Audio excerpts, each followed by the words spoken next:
இருப்பார். மாப்பிள்ளை பார்க்க போவாங்க, பெண்ணுக்கு மணமகன் தேடுவார்கள். தேடுகிற பொழுது ஒரே பொருளாதார மூளையா இருக்கும். எவ்வளவு சம்பாதிக்கிறாரு, என்ன வேலை பார்க்கிறாரு, கை நிறைய சம்பளம் வருமா, சொந்த வீடு இருக்குதா, சம்பளத்தை பங்கு எதுவும் வைக்கணுமா, வாயில ஒரு வார்த்தை கூட பெரும்பாலும் 5 நேரம் தொழுவாரா, ஃபஜ்ருக்கு போவாரா, இப்படி எல்லாம் கேட்பது ரொம்ப ரொம்ப அரிது. திடீர்னு அப்படியே கேட்டா கூட ஆமா கரெக்டா வார வாரம் வெள்ளிக்கிழமை தொழுதுருவாரு, வார முசல்லியாக இருப்பார். மணமகனை தேடுகிற பொழுது மணமகன் சம்பாதிக்கிறானா, பொருளாதாரத்தை தேடுகிறானா, அதே பையன் ஆலிம்சாவா இருக்கிறாரு அப்படின்னு சொல்லி பாருங்களேன், பேசு மாறி ஆலிம்சாவா இந்த சம்பளத்தை வச்சு குடும்பத்தை எப்படி ஓட்ட முடியும்? அதே பெண் தேடுகிற பொழுது பாருங்கள், பொண்ணு ஆலிமாவா இருக்கிறாங்களா, எல்லோருடைய வழக்கமும் அதுதான். ஒரு ஆலிமாவா வந்தாவது கட்டி காப்பாற்றுகிற இடத்திலே இருப்பார். பெண் ஆலிமாவா, மார்க்கம் தெரியுமா? இப்படி சமூகத்தை நாம் உருவாக்குகிறோம். ஒன்றை ஆழமாய் புரிந்து கொள்ளுங்கள், ஒரு குடும்பத்தினுடைய அஸ்திவாரம் ஆணிவேர். அந்த குடும்பம் சீர்பெற வேண்டுமா, சீரழிய வேண்டுமா, ஒரு பெண்ணின் கரத்தில் தான் இருக்கிறது. ஒரு தாயின் ஓதுதல் சரியாக இருந்தால், ஒரு தாயின் தொழுகை சரியாக இருந்தால், ஒரு தாயின் ஒழுக்கம் சரியாக இருந்தால், ஒரு தாயின் நடவடிக்கை, பேச்சு, நாகரிகம் பெர்ஃபெக்ட்டா சரியாக இருந்தால் அந்த குடும்பத்தை மிகச்சிறப்பாய் வார்த்தெடுக்க முடியும். அஸ்ஸலாமு அலைக்கும் வரஹ்மத்துல்லாஹி வபரகாத்துஹு. எல்லாம் வல்ல ஏக இறைவனின் அடியார்கள்ல இஸ்லாமிய மார்க்கத்தை அதன் பரிசுத்தமான வடிவத்தில் மக்களுக்கு மத்தியில் எடுத்துரைக்க வேண்டும் என்பதற்காக இந்த பொதுக்கூட்ட நிகழ்ச்சியில நாம் எல்லாம் பெருந்திரளாய் பங்கெடுத்திருக்கிறோம். இந்த நல்ல தருணத்தில் நவீன கால சவால்களில் பெண்களின் பங்கு என்கிற தலைப்பு தேர்வு செய்யப்பட்டிருக்கிறது. பல நூறு ஆண்டுகளுக்கு முன்பாக பெண் குழந்தைகள் பிறந்தாலே புதைக்க வேண்டும் என்கிற சிந்தனையில உலகத்தில் ஏராளமானவர்கள் இந்த மோசமான சிந்தனையை கொண்டிருந்தார்கள். பெண் குழந்தை பிறப்பது கடினம், பெண்ணாய் பிறந்து வாழ்வது கடினம், அவ்வாறு பிறந்து உலகத்திலே வாழ ஆரம்பித்து விட்டால் கூட வளர்வதற்கான ஒரு சூழலை அடிமையை விட மோசமாய் பெண் சமூகம் நடத்தப்பட்டதை நாம் பார்க்கிறோம். கடந்த கால வரலாறுகள் அப்படித்தான் நமக்கு தகவலை சொல்லிக் கொடுக்கிற. என் இஸ்லாமிய மார்க்கம் இந்த உலகத்திற்கு வருவதற்கு முன்பு கூட, அதிலும் குறிப்பிட்டு சொல்வதாக இருந்தால், நபிகளார் காலத்தில் முஹம்மது நபி அவர்கள் தூதராய் தேர்வு செய்யப்படுவதற்கு முன்பு பெண் குழந்தை பிறந்தாலே அருவருப்பாய் ஒரு மோசமான செயல் நடந்து விட்டதாய் கருதினார்கள். அல்லாஹ்வே திருமறை குர்ஆனிலே சொல்கிறார், இதா புஷ்ஷிர அஹதுஹும் பில் உன்ஸா, பெண் குழந்தை பிறந்து விட்டது என்கிற நற்செய்தி சொல்லப்பட்டால் அவன் 2 முடிவுகளை எடுப்பான். ஒன்று, இதை யாருக்கும் தெரியாமல் புதைத்து விடுவதா, அல்லது இழிவான நிலையில் இதை நாம் வளர்த்து கொள்வதா, இந்த 2 முடிவுகளில் ஒன்றை அவன் எடுப்பான். அல்லாஹ் அடுத்த வார்த்தையிலே சொல்லுகிறான், அவன் எடுக்கிற முடிவு, அவன் நினைக்கிற சிந்தனை மகா மோசமான சிந்தனை என்று அல்லாஹ் பதிய வைக்கிறான். நபிகளார் தூதராய் தேர்வு செய்யப்பட்டதற்கு பிறகு பெண்களுக்கு அதிகப்படியான சிறப்புகளை கொடுத்தார்கள். பெண்களை இழிவுபடுத்தியவர்களை வாய்களை அடைத்தார்கள். இஸ்லாமிய மார்க்கம் பெண்களுக்கு வழங்குகிற முக்கியத்துவம் குறித்து பல்வேறு வகையான சிறப்பம்சங்களை அல்லாஹுவின் தூதர் வானளாவிய அளவிலே தூக்கி நிறுத்தினார்கள். இவைகளை எல்லாம் வரலாறுகளிலே பார்க்கிறோம். அதிலே மிக முக்கியமான ஒரு அம்சம், அல்லாஹுவின் தூதர் சொன்னார்கள், நீ என்னை நேசிப்பதாக இருந்தால், உனக்கு பெண் குழந்தை பிறந்தால் அந்த பெண் குழந்தைகளையும் நீ நேசிக்க வேண்டும். அவர்களை வளர்ப்பதை, அவர்களை வாழச் செய்வதை, அவர்களுக்கு செலவழிப்பதை, என்னவெல்லாம் நீ செய்கிறாயோ அதையெல்லாம் நீ விரும்ப வேண்டும். உச்சகட்டமாய் சொன்னார்கள். யாருக்கு 3 அல்லது 2 பெண் குழந்தைகள் பிறந்து அதை நல்லொழுக்கமுள்ள குழந்தைகளாய் யார் வார்த்தெடுக்கிறாரோ, ஜாஅ யௌமல் கியாமா, அவரும் நாளை மறுமையில் வருவார், நானும் வருவேன். நாங்கள் இருவரும் எப்படி இருப்போம் என்று சொன்னால், அன வஹுவ, தன்னுடைய 2 விரலை சுட்டிக்காட்டி சொன்னார்கள், நானும் அவரும் மறுமையிலே இப்படி இருப்போம். நீ என்னை விரும்புகிறாய், என்னை நேசிக்கிறாய், உனக்கு 3 பெண் குழந்தைகள் இருக்கிறதா அல்லது 2 இருக்கிறாரா, நீ என்ன அருகிலே இருக்கலாம் என்கிற ஒரு மகத்தான வாய்ப்பை கொடுத்தார்கள். சென்ற ஆழமாய் சிந்தித்து பாருங்கள். 2 விரல்களுக்கான இடைவெளி கிழக்குக்கும் மேற்குக்கும் இடையே உள்ள இடைவெளியா, வானத்திற்கும் பூமிக்கும் இடையே உள்ள இடைவெளி போன்றதா? 2 விரல்களை எவ்வளவு விரிவாய் நீங்கள் விரித்தாலும் சரிதான், மிக மிக குறைவு. அல்லாஹ்வின் தூதரோடு இருக்கிற பாக்கியம் பெண் குழந்தைகள் பெற்றெடுத்தவர்களுக்கும் அந்த பெண்ணை மார்க்க அடிப்படையில் நல்லொழுக்கமாய் வார்த்தெடுப்பவர்களுக்கும் கிடைக்கும் என்று அல்லாஹ்வின் தூதர் அற்புதமான ஒரு நற்செய்தியை பதிய வைக்கிறார்கள். நபிகளாரோடு இருப்பதற்கு அவர் என்ன பல போர்க்களத்திலே கலந்து கொண்டாரா? நபிகளாரின் அருகிலே இருப்பதற்கு ஆண்டாண்டு காலம் தொடர்ச்சியாய் ஃபர்லான நோன்பு போக 365 நாட்களும் நோன்பு பிடித்தாரா? அல்லது நபிகளாரின் அருகிலே இருப்பதற்கு ஒரு நாள் கூட விடுபடாமல் தஹஜ்ஜத் தொழுகையை தொழுதாரா? அல்லது நபிகளாரின் அருகிலே இருப்பதற்கு தன் சொத்து முழுவதையும் அல்லாஹ்வின் பாதையிலே தியாகம் செய்தாரா? பெண் குழந்தையை பெற்றெடுத்தார். கால்கடுக்க நின்று தொழவில்லை, சொத்துக்கள் முழுவதையும் தர்மம் செய்யவில்லை, பெண் குழந்தைகளை பெற்றெடுத்தால் இவ்வளவு சிறப்பை இஸ்லாமிய மார்க்கம் வழங்குகிறது. அதிலும் குறிப்பிட்டு சொல்வதாக இருந்தால், நவீன காலம் என்பது படு பாதாளத்திலே தள்ளிவிடுகிற ஒரு காலம். தலைப்பு என்பதா பெண்களுக்கான முக்கியத்துவப்படுத்தி பேச வேண்டிய தலைப்பாய் இருந்தாலும், சகோதரர்கள், தந்தைமார்கள் கவனமெடுத்து நம்முடைய வீட்டிலே இருக்கிற பெண்களை பாதுகாக்க வேண்டிய மிக முக்கியமான ஒரு சூழலிலே இருக்கிறோம். இது சாதாரண ஒரு காலமாய் தெரியவில்லை. முன்னர் ஒரு காலம் இருந்தது. அந்த காலத்திலே ஒருவன் வழிகட்டு போவதாயிருந்தால் மிக மிக சிரமம். வழிகேட்டை நோக்கி ஒருவன் செல்வதாக இருந்தால் நீண்ட நெடிய தூரம் பயணிக்க வேண்டும். ஒரு ஆபாசத்தை, அசிங்கத்தை பார்ப்பதாக இருந்தால் ஊர் விட்டு ஊர் வெளியே செல்ல வேண்டும். அவ்வளவு ஒரு பக்குவமான காலமாயிருந்த ஒரு 50 ஆண்டுகளுக்கு முன்பு அமர்ந்திருக்கிற பெரியவர்களிடத்திலே கேட்டு பாருங்கள்.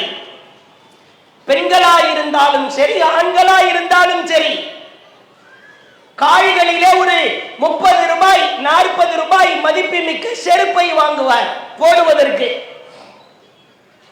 அந்த செருப்பு பிஞ்சிருச்சுன்னா தைத்து போடுவார்.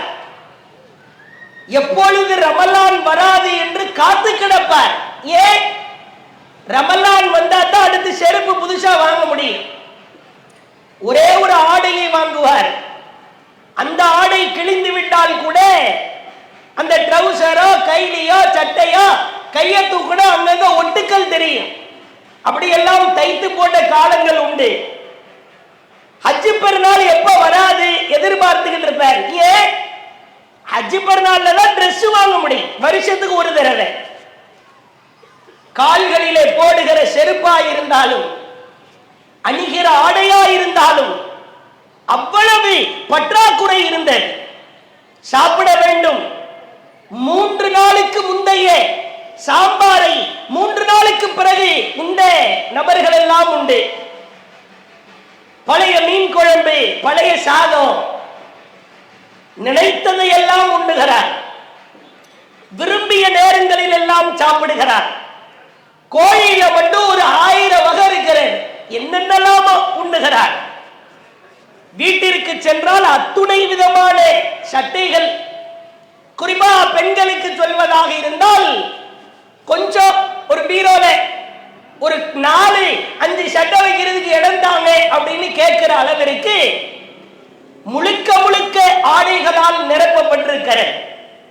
வீட்டிற்குள்ளே நுழைகிறோம், ஒரு சிறுவன் சிறுமி சின்னோண்டு ஒரு பீரோல் மாதிரி வச்சிருக்கிறாங்க.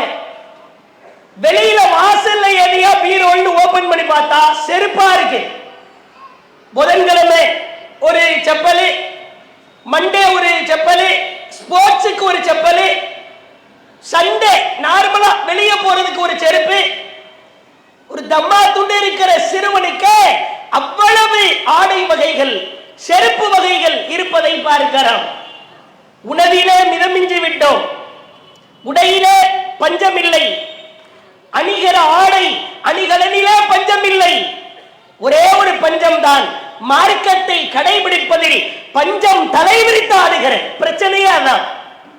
சாப்பாடு பறக்கத்து, போடுற டிரெஸ் பறக்கத்து, என்னென்ன வேண்டுமோ அனைத்துமே பறக்கத்து தான். அல்லாஹ் அள்ளி அள்ளி கொடுக்கிறான்.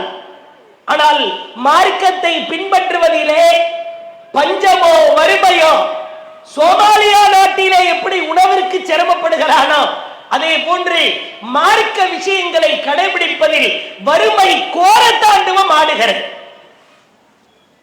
சமூக ஊடகத்தை பார்க்கிறோம், ஊடகத்தில் மூழ்கி திளைக்கிற பெண்களை பார்க்கிறோம். ஆண்களும் சரிதான். ஒரு கல்லூரி ஒன்று நடத்தப்படுகிறது. ஒவ்வொரு மாவட்டத்திலும் இதே போன்ற கல்வி நிறுவனங்கள் நடத்தப்படுகிறது. ஏன்? ஒரு ஆண்டு பெண்களுக்கான மதரசா, 6 மாத கால மதரசா எதற்காக நடத்தப்படுகிறது? ஒரு ஆணுக்கு மார்க்க கல்வி கிடைத்தால், ஆலிம்சாவாக மாறினால், அஜரத்தா மாறினா ஒரு பள்ளிவாசல்ல தொழ வைப்பார், ஒரு ஜும்மா பயான் நடத்துவார், ஒரு பெருநாள் குத்துபா உரை நடத்துவார், அல்லது ஒரு மதரசாவில ஆசிரியராக இருப்பார். ஆனால் ஒரு பெண்ணுக்கு மார்க்க கல்வி கிடைத்தால் ஒவ்வொரு குடும்பமும் சீர்பெற்று சிறப்போடு வாழ்வதற்கான பாக்கியம் கிடைக்கும். ஒரு ஆண் ஆலிம் ஆகுவதை விட ஒரு பெண் ஆலிமாவாக ஆனால் ஏன் சமூகத்துக்கு யார் வர்றாங்க? ஒவ்வொரு வீட்டில இருந்து தான் சமூகத்துக்கு ஆட்கள் வர்றாங்க. வீட்டிற்கு ஒரு ஆலிமா உருவாகிவிட்டால், மார்க்க கல்வியை கற்றவர் உருவாகிவிட்டால், அந்த சமூகத்திற்கு அவர்கள் காலடி எடுத்து வைக்கிற பொழுது சொல்லப்படுகிற உபதேசம், அறிவுரை, ஆலோசனை பசுமரத்தாணியாய் பதிந்துவிடும். அதனால தான் நீங்க பாருங்க, மாப்பிள்ளை பார்க்க போவாங்க, பெண்ணுக்கு மணமகன் தேடுவார்கள். தேடுகிற பொழுது ஒரே பொருளாதார மூளையா இருக்கும். எவ்வளவு சம்பாதிக்கிறாரு, என்ன வேலை பார்க்கிறாரு, கை நிறைய சம்பளம் வருமா, சொந்த வீடு இருக்குதா, வீட்டுல யாரும் காசு கொடுக்கிறதுக்கு ஆட்கள் இருக்கிறாங்களா, சம்பளத்தை பங்கு எதுவும் வைக்கணுமா, வாயில ஒரு வார்த்தை கூட பெரும்பாலும் 5 நேரம் தொழுவாரா, ஃபஜ்ருக்கு போவாரா, இப்படி எல்லாம் கேட்பது ரொம்ப ரொம்ப அரிது. திடீர்னு அப்படியே கேட்டா கூட ஆமா கரெக்டா வார வாரம் வெள்ளிக்கிழமை தொழுதுருவாரு, வார முசல்லியாக இருப்பார். மணமகனை தேடுகிற பொழுது மணமகன் சம்பாதிக்கிறானா, பொருளாதாரத்தை தேடுகிறானா? அதே பையன் ஆலிம்சாவா இருக்கிறாரு அப்படின்னு சொல்லி பாருங்களேன், பேசு மாறி ஆலிம்சாவா இந்த சம்பளத்தை வச்சு குடும்பத்தை எப்படி ஓட்ட முடியும்? அதே பெண் தேடுகிற பொழுது பாருங்கள், பொண்ணு ஆலிமாவா இருக்கிறாங்களா? எல்லோருடைய வழக்கமும் அதுதான். குடும்பம் அப்படி சீரழிஞ்சு சின்ன பிடமா போயிட்டு இருக்கிறத ஒரு ஆலிமாவா வந்தாவது கட்டி காப்பாற்றுகிற இடத்திலே இருப்பார். பெண் ஆலிமாவா, மார்க்கம் தெரியுமா? இப்படி சமூகத்தை நாம் உருவாக்குகிறோம். அல் முஃமினாத் கிட்டத்தட்ட 18 நபர்கள் பட்டம் பெற்றார்கள். ஒரு பகுதியிலே மார்க்கத்தினுடைய கற்றுக்கொள்வதின் ஆர்வம் குறைவாகத்தான் இருக்கிறது. ஏன்னா நாம ஒரு பெண்ணை உருவாக்கல, ஒரு குடும்பத்தை உருவாக்கி அந்த குடும்பத்தில் தலை சிறந்த சமூகத்தை உருவாக்குகிறோம். இதற்கு பெண் கல்வி மிக மிக அவசியம். நவீன கால விஷயங்களை பாருங்கள். பெண்களுடைய நடவடிக்கைகள், ஒரு ஒழுக்கம் கற்றுக் கொடுக்கப்படாவிட்டால் கண்ணியம் போய்விடும். பெற்றோர்கள் கவனிக்க வேண்டும். உங்கள் பிள்ளைகளுக்கு சொல்லி சொல்லி வளர்க்க வேண்டும். பெண்ணே, மகனே, உங்ககிட்ட நான் காசு பணத்தை கேட்கலடா, பட்டம் பதவியை கேட்கல, கண்ணியத்தை கொடு, மரியாதை வாங்கி கொடு, அதெல்லாம் நான் கேட்கல. மானத்தை காத்துல பறக்க விட்டுறாம நீ பாத்துக்க. காசு போனா சம்பாதிச்சிடலாம், பட்டம் போயிடுச்சுன்னா வாங்கிடலாம், பதவி வேண்டுமா வாங்கிக் கொள்ளலாம், மானம் போயிடுச்சுன்னா போனது போனதுதான். ஒழுக்கம், இஸ்லாமிய மார்க்கம் இந்த ஒழுக்கத்திற்கு அவ்வளவு முக்கியத்துவம் கொடுக்கிற. வெட்கம் வேண்டும். வெட்கம் இல்லாமல் ஒரு குடும்பம் உருவாகிறது என்று சொன்னால், குறிப்பிட்டு சொல்வதாக இருந்தால் பெண் சமூகம், வெட்கத்திற்கு இஸ்லாம் அந்த அளவிற்கு முக்கியத்துவம் கொடுக்கிற. அல்லாஹ்வின் தூதர் சொன்னார்கள், இதா லம் தஸ்தஹி, உன்னிடத்திலே வெட்கம் இல்லாவிட்டால் மாஷிஅத்த, நீ விரும்பியது எல்லாம் செய்து கொள். வெட்கம் இல்லாவிட்டா நீ விரும்பினது எல்லாம் செய்யல. 50 வருடத்திற்கு முன்பு, ஒரு 40 வருடத்திற்கு முன்பு முஸ்லிம்கள் வசிக்கிற வீடுகளாக இருந்தால் மக்ரிப் தொழுகைக்கு பிறகு குர்ஆன் ஓதுகிற சப்தங்களை நீங்கள் கேட்கலாம். கையில தஸ்பீஹ் மணியை உருட்டிக்கிட்டே இருப்பாங்க. அது மார்க்கத்திலே இல்லை. மார்க்கத்திலே இறைவனை திக்ர் செய்வதாக இருந்தால் சுப்ஹானல்லாஹ், அல்ஹம்துலில்லாஹ், அல்லாஹு அக்பர் கைகளால தான் செய்யணும். ஆனா அந்த தஸ்பீஹ் மணியை வச்சு திக்ர் பண்ணிக்கிட்டே இருப்பாங்க. 50 வருஷத்துக்கு முன்பு உங்க அம்மா வீட்டுல என்னமா பண்ணிக்கிட்டு இருக்கிறாங்க அப்படின்னு கேட்டா, முசல்லால உட்கார்ந்துட்டு இருக்கிறாங்க, தொழுதுட்டு இருக்கிறாங்க, குர்ஆன் ஓதி கொண்டிருக்கிறார்கள் என்கிற பதில் வரும். இன்னைக்கு அம்மா என்ன பண்ணிட்டு இருக்கிறாங்க? தடவிட்டு இருக்கிறாங்க செல்போனு. ஒளிமயமாய் திகழ வேண்டிய இஸ்லாமிய வீடுகள் இருள்மயமாய் கிடப்பதை பார்க்கிறோம்.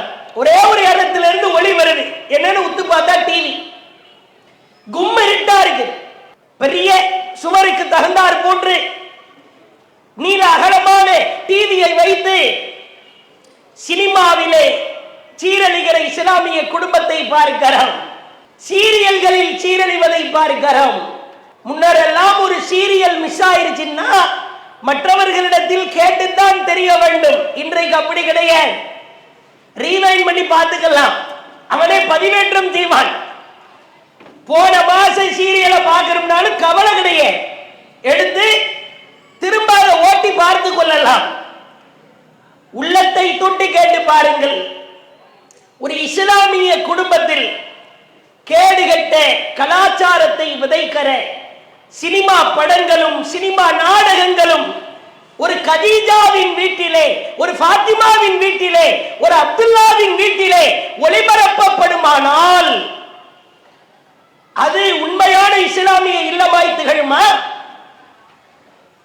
அல்லாஹ் திருமறை குர்ஆனில் தெளிவாய் சொல்லுகிறான், வலா தக்ரபுல் ஃபவாஹிஷ், அருவருப்பான காரியத்தை நீ நெருங்காதே. அது எப்படி இருந்தால் மா பஹரமின் ஹாவமா பத்தன், அது வெளிப்படையா இருந்தாலும் சரிதான், மறைமுகமா இருந்தாலும் சரிதான்.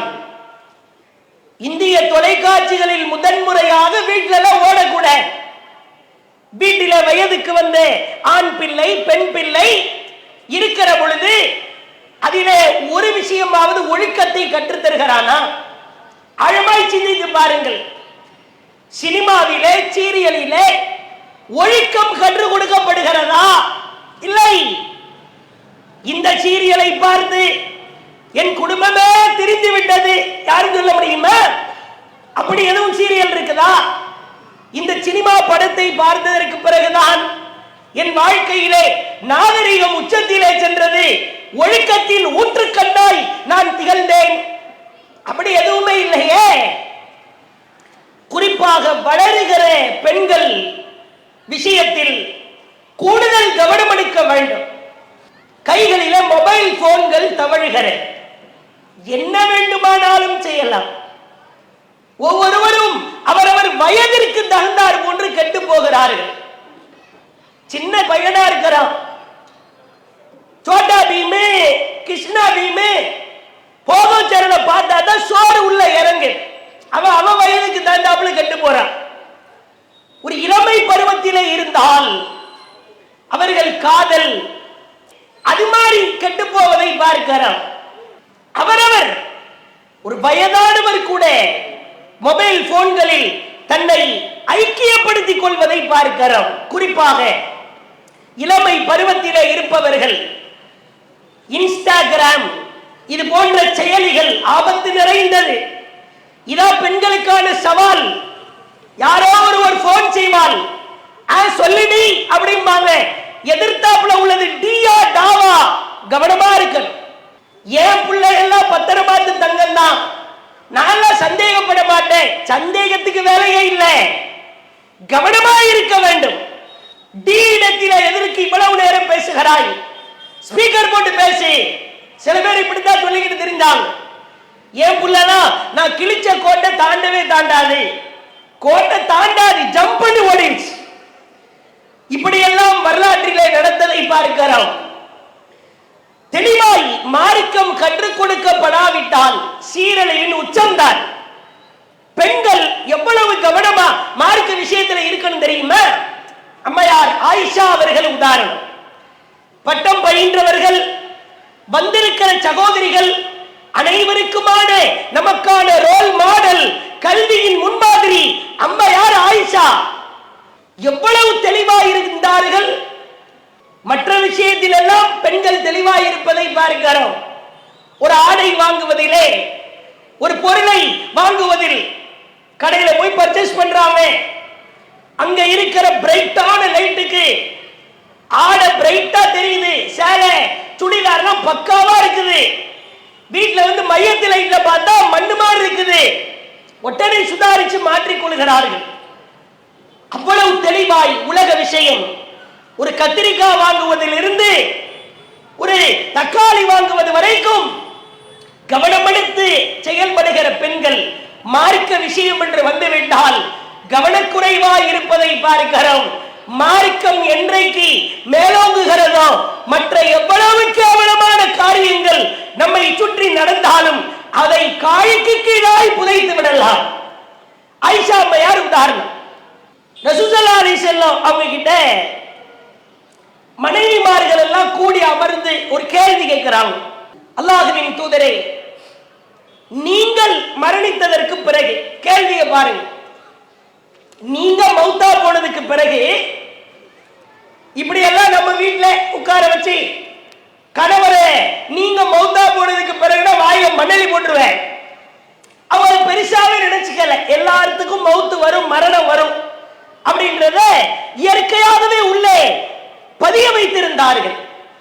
அப்ப அல்லாஹ்வுடைய தூதரை கேட்கிறாங்க, உங்கள் மரணத்திற்கு பிறகு எங்களில், அதாவது உங்க மனைவிமார்கள்ல உங்களை முதலாவது சந்திப்பவர் யார்? ஆயிஷா அம்மையார் முன்னணியில் நின்று கேட்கிறார்கள். ரசூலுல்லாஹ் சொல்றாங்க, உத்வலு குன்னையதா, உங்களில் யாருக்கு கை நீளமாக இருக்கிறதோ அவர்தான் முதலாவது என்னை வந்து சந்திப்பார். நீங்க மௌத்தா போனதுக்கு பிறகு உங்களை மனைவிமார்கள்ல முதலாவது சந்திக்கிறது யாரு அப்படின்னு கேட்ட உடனே கை நீளமா இருக்கிறவர் தான் சந்திப்பாரு. ஆயிஷா அம்மையார் சொல்றாங்க, உடனே நாங்க என்ன பண்ணோம் தெரியுமா, ஒரு குச்சியை எடுத்துக்கொண்டோம். குச்சியை எடுத்துக்கொண்டு மனைவிமார்கள் ரசூலுல்லாஹ்வுடைய ஒய்ஃபை எல்லாம் நிக்க வச்சு கையை அளந்து பார்த்து கொண்டிருந்தோம். அப்பொழுது எங்களில் சௌதா அவர்களின் கை நீளமாயிருந்தது.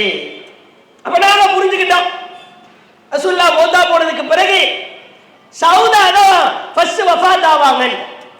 ஆனால் நபி மரணித்ததற்கு பிறகு முதலில் மரணித்தவர் ஜைனப் அவர்கள் தான்.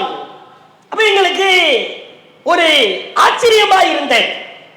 இன்ஹுவ இல்லா வஹீ யுஹா, இவர் பேசுவதெல்லாம் வகி செய்தி தவிர வேற ஒன்றும் இல்லை. அல்லாஹ் சொல்கிறான், நபி போய் பேச மாட்டார்.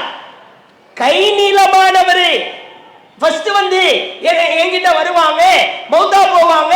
அப்ப சௌதாவுக்கு மாற்றமா ஜைனப் இறந்துட்டாங்கல்ல அப்படின்னு நாங்கள் மூளையை சிந்தித்து பார்க்கிற பொழுது ஜைனப் அவர்கள் அதிகமாக தர்மம் செய்பவராயிருந்தார். ஒரு வழக்கத்தில் சொல்லுவாங்க, வாயை திறந்தா சில பேர் மூடவே மாட்டாங்களே, எதுக்கு எடுத்தாலும் எதிர் பேச்சு பேசிக்கிட்டே இருப்பான். அவனை பார்த்து சொல்லுவாங்க, இவனுக்கு கொஞ்சம் வாய் நீளம் அப்படின்பாங்க. அதுக்குன்னு டேப் எடுத்து எத்தனை சென்டிமீட்டர் அளந்தா பார்ப்போம், ஓவரா பேசினா வாய் நீளம் வாங்க. சில பேர் பேசிக்கிட்டே இருக்கும்போது டப்பு டப்புன்னு அடிச்சுக்கிட்டே இருப்பேன், இவனுக்கு கொஞ்சம் கை நீளம் அப்படின்பாங்க. கை எடுத்து டேப் எடுத்து அழைக்க மாட்டோம். அந்த மாதிரி ரசூலுல்லாஹ் இலக்கியமா சொல்றாங்க, அதிகமா யாரு தர்மம் செய்யறவரா இருக்கிறாங்களோ அவங்க தான் என்னைய வந்து ஃபர்ஸ்ட் சந்திப்பாங்க. எவ்வளவு தெளிவு என்று பாருங்க. இப்ப இருக்கணும், எதை சொன்னாலும் ஏற்றுக்கொண்டு செல்லக்கூட. ஒரு ஜமாத்து சொன்னாலும் சரிதான், ஒரு அறிஞர் சொன்னாலும் சரிதான், ஒரு ஆலிம் சொன்னாலும் சரிதான். இதே ஆயிஷா அம்மையார் கல்வியிலே, மார்க்க கல்வியிலே அவ்வளவு தெளிவாக இருந்தார். ஒரு மனிதர் வருகிறார், அவர் சொல்லுகிறார், நான் நபிகளாரிடமிருந்து ஒரு செய்தியை கேள்விப்பட்டேன். ரசூலுல்லாஹ் சொன்னதா ஒரு செய்தியை கேள்விப்பட்டேன். என்ன செய்தி? ஒருவர் தொழுது கொண்டிருக்கிறார். அந்த தொழுது கொண்டிருப்பவருக்கு முன்பு 3 விஷயங்கள் கடந்து சென்றால் அந்த தொழுகையாளியின் தொழுகை ஏற்கப்படாது. என்ன 3 விஷயம்லாம்? நாய், கழுதை, பெண்கள். இந்த 3 பேரும் தொழுது கொண்டிருப்பவருக்கு முன்னாடி கிராஸ் ஆகி கடந்து போனா தொழுகை ஏற்கப்படாதுன்னு நான் கேட்டேன். இவர் யாரிடம் சொல்றாரு? ஆயிஷா அம்மையாரிடத்திலே வந்து சொல்லுகிறார். அப்பொழுது ஆயிஷா 2 அற்புதமான ஒரு பதிலை கேட்டார்கள். தோழரே, பெண்களாகிய எங்களை நாய்களோடு கழுதையோடு ஒப்பிட்டு விட்டீரே, இதெல்லாம் நியாயமா? நாய் கடந்து போனா, கழுதை கடந்து போனா, பெண்கள் கடந்து போனா தொழுகை ஏற்கப்படாதுன்னு சொல்றீங்களே, பெண்களாகிய எங்களை நாயோடு கழுதையோடு ஒப்பிட்டு விட்டீரே, அடுத்த ஆதாரத்தை பாருங்க. அப்படியா? பெண்கள் முன்னாடி இருந்தா அந்த சுத்தரா தடுப்பிற்கு முன்னாடி சென்றால் தொழுகை ஏற்கப்படாதா? நபிகளார் என் வீட்டிற்கு வந்தார்கள். பல நாட்கள் இது போன்று நடந்திருக்கிறது. அவர்கள் தஹஜ்ஜத்திற்கு எழுவார்கள், ஒளி செய்வார்கள், தொழுவார்கள். தக்பீர் கட்டும் போது பிரச்சனை இருக்காது, ருக்கூக்கு போகும்போது பிரச்சனை இருக்காது, சமியல்லாஹு லிமன் ஹமிதா பிரச்சனை இருக்காது. சுஜூதிற்கு செல்லுகிற பொழுது நான் அவர்களுக்கு குறுக்கலாக படுத்திருப்பேன். இதான் எங்க வீட்டினுடைய அளவு. சஜிதாவிற்கு செல்லுகிற பொழுது அவர்களுக்கு இடையூறு ஏற்படும் என்பதற்காக அவர்களுடைய விரலால் என் காலில் ஒரு குத்து குத்துவாங்க.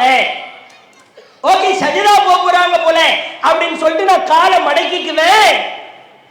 பெண்கள் முன்னாடி இருந்தா தொழுகை ஏற்கப்படாதுன்னு சொல்றீங்களே, அல்லாஹ்வுடைய தூதர்கிட்ட கேட்டேன்னு என்று நீங்கள் சொல்லுகிறீர்களே, அப்படியானால் என்னை முன்னால் படுக்க வைத்து நபிகளார் தொழுதது ஏன்? இது செய்தி இல்லை, புகாரியில் இருக்கிறது. விஷயத்தை பாருங்க, எவ்வளவு தெளிவாக இருக்கிறார். ஏமாந்து போற அளவுக்கு பெண்கள் இல்லை. ஒன்றை ஆழமாய் புரிந்து கொள்ளுங்கள். ஒரு குடும்பத்தினுடைய அஸ்திவாரம், ஆணிவேர், அந்த குடும்பம் சீர்பெற வேண்டுமா, சீரழிய வேண்டுமா, ஒரு பெண்ணின் கரத்தில் தான் இருக்கிறது. ஒரு தாயின் ஓதுதல் சரியாக இருந்தால், ஒரு தாயின் தொழுகை சரியாக இருந்தால், ஒரு தாயின் ஒழுக்கம் சரியாக இருந்தால், ஒரு தாயின் நடவடிக்கை, பேச்சு, நாகரிகம் பெர்ஃபெக்ட்டா சரியாக இருந்தால் அந்த குடும்பம் சீர்பெறும். மரியம் அலைஹிஸ்ஸலாம் புள்ளைய பெத்துட்டு வர்றாங்க. யார? ஈசா அலைஹிஸ்ஸலாமை. ஈசா அலைஹிஸ்ஸலாமை பெற்றெடுத்து வந்ததற்கு பிறகு நிறைய அவதூறு சுமத்தினாங்க. அதுல ஒரு வார்த்தை அற்புதமான வார்த்தையாய் சொன்னான்.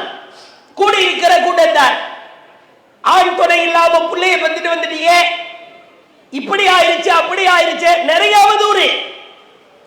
அதிலே சொன்ன முத்தால் பொறிக்கப்படுகிற ஒரு வார்த்தை, கூட்டத்தார் சொன்னார்களாம், யா உக்த ஹாரூன், ஹாரூனின் சகோதரியே, மாகான அபூக்கி இம்ரஅஸவ் வமாகானத் உம்முக்கி பகியா, உன் தாயோ உன் தந்தையோ இந்த மாதிரி நடந்துகிட்டவரா இல்லையே, அவங்க ரொம்ப பரிசுத்தமான ஆளா வாழ்ந்தாங்களே. அவன் சொன்ன வார்த்தையில ரொம்ப சரியான வார்த்தை இது. மரியமே, நீ கெட்டு போயிட்ட அவன் பார்வையில, ஆனா உங்க அத்தாவோ உங்க அம்மாவோ ரொம்ப ஒழுக்கமா இருந்தாங்களே, என்ன வார்த்தையே மக்கள் கவனிக்கிறாங்கன்னு பாருங்க. இது அல்லாஹ் குர்ஆன்ல சொல்றான். பிறகு ஈசாவை பேச வைக்கிறான்.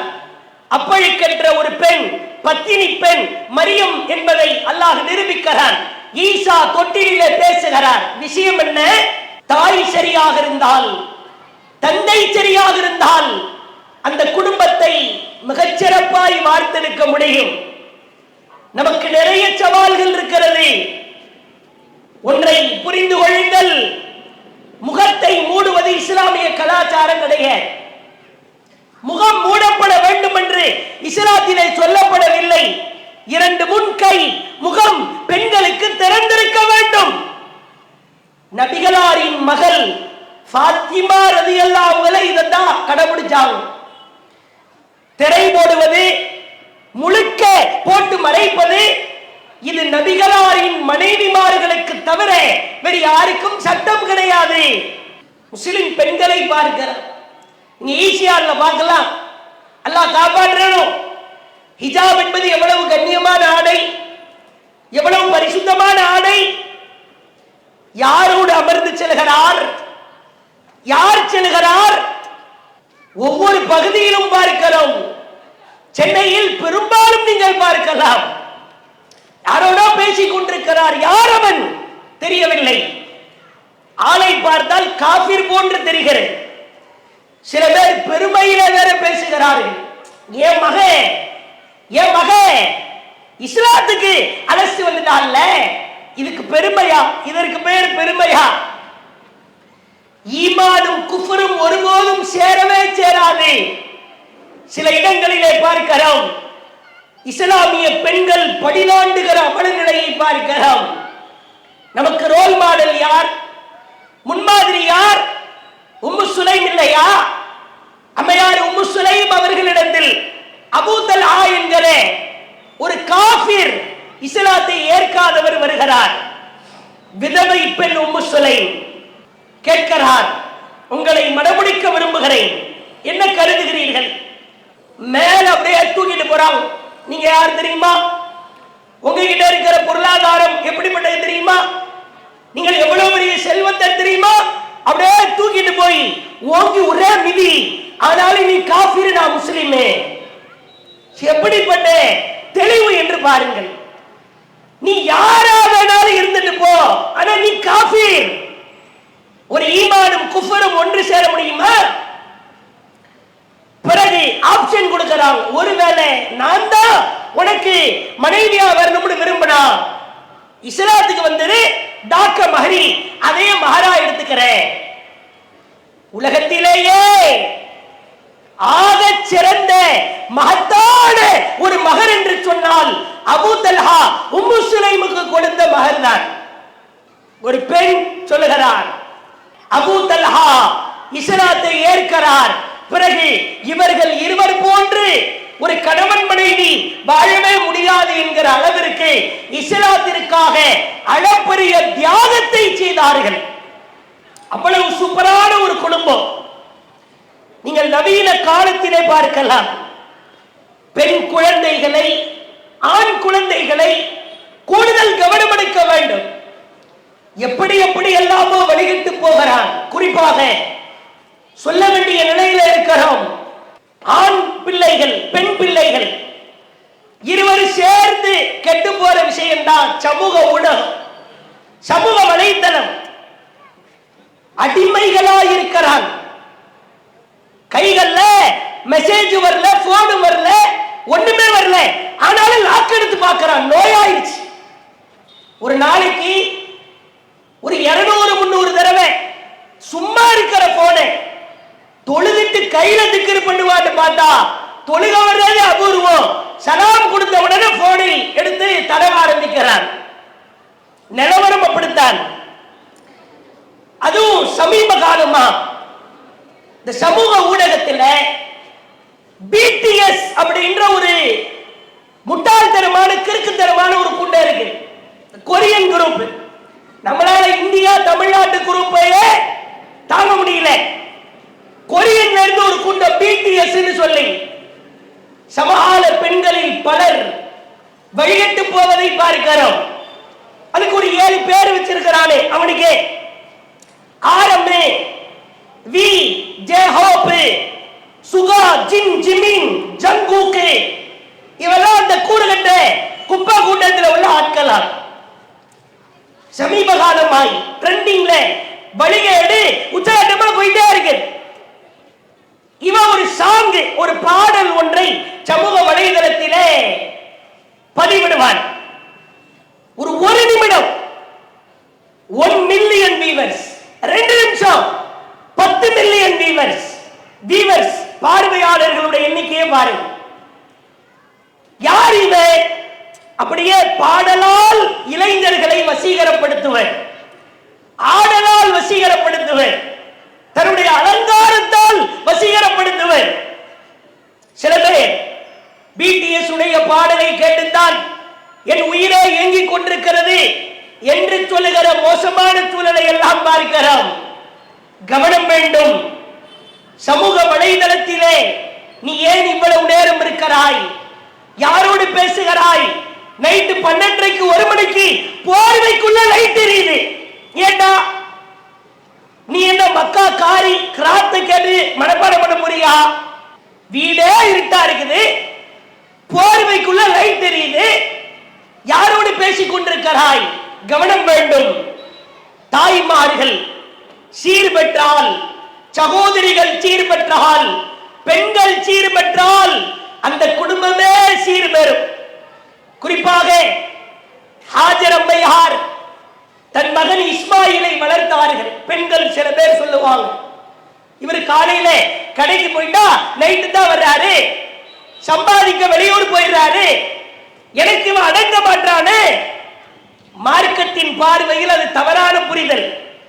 இப்ராஹிம் அலைஹிஸ்ஸலாம் தன் மனைவி ஹாஜரையும் மகன் இஸ்மாயிலையும் பாலைவனத்திலே விட்டு சென்றவர் தான். மகன் வளர்ந்த பிறகுதான் மீண்டு வருகிறார். வந்தவனே கேட்கிற, கனவு கண்ட, அரிக்கிற மாதிரி கனவு கண்ட, நீ என்ன நினைக்கிற? எப்படி இருக்கும்? இவருதான் தந்தையான்னு இப்பதான் கொஞ்சம் கொஞ்சமா அவர் அடையாளம் கண்டு கொண்டிருக்கிறார். ஓ, நீங்க தான் எங்க அத்தாவா? இந்த பாலைவன மணல்ல என்னைய சாவுற நிலைமையில விட்டுட்டு போனவர் நீர் தானா? நானே உங்க மேல செம்ம கடுப்புல இருக்கிறேன், அரிக்க போறீங்களா? இப்படி பதில் சொல்லி இருந்தா நியாயம். ஏன்னா அவ்வளவு ஆண்டுகள் கழித்து வருகிறார். அவர் சொன்ன பதில், என்ன நினைக்கிறீர்களோ செய்து கொள்ளுங்கள், என்னை பொறுமையாளர்களில் ஒருவராய் நீங்கள் காணலாம். விளங்குகிறது. தந்தை இல்லைதான். ஆனால் ஹாஜர் என்கிற தாய் தன் மகன் இஸ்மாயிலை செதுக்கி இருக்கிறார். தகப்பனார் இல்லாவிட்டாலும் கூட ஒரு தாயால் தன் பிள்ளையை சிறப்பான பிள்ளைகளாய் உருவாக்க முடியும். குறிப்பாக ஆண் பிள்ளைகள் கவனம் அதிகம். திடீர்னு வந்து சைலண்டா இருக்கிறான். நிறைய பெண்களுக்கு தெரிய மாட்டேங்குது. என் புள்ள வீட்டுக்கு வந்தாலே அமைதியா ஆயிடுவான், வாயே திறக்க மாட்டான். இப்படிதான் ஒரு அம்மா சொல்லிட்டு இருந்துச்சு. என்னன்னு அவனை போய் டெஸ்ட் பண்ணா வாய்க்குள்ள கல்கண்டு சைஸுக்கு ஒரு போதை பொருளை உள்ள வச்சுட்டு வீட்டுக்கு வர்றான். 8 மணி நேரம் ஆள் சைலண்ட் தான். இந்த அம்மாக்கு பெருமை வேற. என் புள்ள வீட்டுக்கு வந்தா சேட்டையே பண்ண மாட்டான், ஒரு இடத்துல போய் உட்காருவான், நகரவே மாட்டான். அம்மா மூளை இல்லைன்னா ஒரு இடத்துல தான் போய் உட்காருவான். அங்கதான் அவிஞ்சு போச்சே போதையை உள்ள தள்ளி. குளிர் உதடு, சில பேர் உதடை இழுத்து கூலிப்பு வைப்பதை பார்க்கிறோம். கேட்டால் குளிர் உதடாம், வெந்து போயும்டா நரகத்திலே. சில பேரை பார்க்கலாம் அப்படியே பெருசா உதடை இழுத்துட்டு ஏதோ கபிரிஸ்தானுக்குள்ள மண்ணெல்லி போடுற மாதிரி ஏதோ ஒண்ணு அள்ளி அள்ளி போட்டுக்கிட்டு இருக்கிறான். உதட பாத்தீங்கன்னா ஒரு பைபாஸ் தெரிச்சு இந்த மாதிரி நீங்கி போயிருக்கு. இந்த அம்மாவுக்கு ஒண்ணுமே தெரிய மாட்டேங்குது. என்னடாச்சு, லேசா அடிபட்டுருச்சு, ஏமாற்றுகிறான். அனைவரையும் சொல்லவில்லை. தங்கமானவர்கள், நல்லவர்கள், தக்குவாதாரிகள் இருக்கிறார்கள். அப்படிப்பட்டவர்கள் தவிர இஸ்லாமிய பெயர்தாங்கிகள் சிலர் வழிகட்டு போவதை பார்க்கலாம். ஒரு தாய் நினைத்தால், வீட்டிலே இருக்கிற பெண் நினைத்தால், மார்க்க கல்வியை தூக்கி பிடித்தால் அசிங்கங்கள், ஆபாசங்கள், சினிமா படங்கள், சினிமா நாடகங்கள், சமூக வலைதளத்திலே நம் பிள்ளைகள் சீரழித்து போகிற சீரழிவுகள் அனைத்தை விட்டும் அவர்களை நாம் வென்றெடுக்கலாம், மீட்டெடுக்கலாம். பெண்களே, குறிப்பா தௌஹீத் ஜமாத் பெண்களை நீங்கள் பார்க்கலாம். தாவாவிற்கு செல்கிறோம் வீடு வீடாக, அதை கூட கேலி கிண்டல் பண்றாங்க. என்ன, நீ தான் தாவா பண்றது இல்ல, போறவங்களை கேலி கிண்டல் பாரு. வீட்டில் இருக்கிற பெண்ணை எல்லாம் தெரு தெருவா அலைய விடுகிறான். அவதூறு. அல்லாஹ்வுக்கே இது கோபத்தை ஏற்படுத்தும். நபி தோழர்கள் போர்க்களங்களில் வந்து நின்ற நாட்கள் உண்டு. பல நபி தோழர்கள் காயம் பட்ட பொழுது அவர்கள் காயத்திற்கு மருந்து போட்டவர்கள் நபி தோழியர்கள். நபி தோழியர்கள் போர்க்களத்திற்கு தேவையான தண்ணீரை சுமந்து சென்றார்கள். தாவாவிற்காக நபி தோழியர்கள் வீதியில இறங்கியிருக்கிறார்கள். சும்மா மூஞ்ச மூடு, வாய மூடு, வீட்டில் இருக்கிற கதவு மூடு. அப்ப இருக்கிற பெண்களை எல்லாம் திருத்துவது யார்? பெண்களுக்கான ஒரு அற்புதமான கண்ணியத்திற்குரிய அழகிய தாவா பணிகளை நம் ஜமாத் சார்பாக நாம் செய்து வருகிறோம். இதை கூட சிலர் திரித்து அவதூறாய் பேசுகிற அவல நிலையை பார்க்கிறோம். அல்லாஹ் அவர்களுக்கு நேர் வழி காட்ட வேண்டும். தாய்மார்களே, சகோதரிகளே, பெண்களே, நீங்கள் சாதாரணமானவர்கள் அல்ல, இஸ்லாத்தின் பார்வையில் கண்ணியமானவர்கள். ஒரு சுமையாவாக, ஒரு ஹாஜராக, ஒரு சாராவாக, ஒரு கதீஜாவாக, ஒரு ஆயிஷாவாக நம் வாழ்க்கையை நாம் கட்டமைத்தால் நம் குடும்பம் ஒளிமயமான இஸ்லாமிய குடும்பமாய் மாறும். நவீன கால சவால்கள் ஏராளமானவைகள் இருந்தாலும் ஆங்காங்கே 1-2 காரியங்களை தொற்றிருக்கிறோம். இறுதியாய் ஒழுக்கம், நாகரீகம், பண்பாடு, வணக்க வழிபாடு இவைகள் அனைத்திற்குமான மையப்புள்ளி மார்க்க கல்வி. இந்த மார்க்க கல்வியை உங்கள் வீட்டு பெண்களுக்கு கொடுத்து விட்டீர்களா? பெற்றுவிட்டார்களா? படிக்க ஆரம்பித்து விட்டார்களா? ஒவ்வொருவரும் ஆய்வு செய்வோம். வாய்ப்பளித்ததற்கு ஜஸாக்குல்லாஹ் கைரா. வா ஆகிரு தஅவானா அல்ஹம்துலில்லாஹி ரப்பில் ஆலமீன். அஸ்ஸலாமு அலைக்கும் வரஹ்மத்துல்லாஹி வபரகாத்துஹு.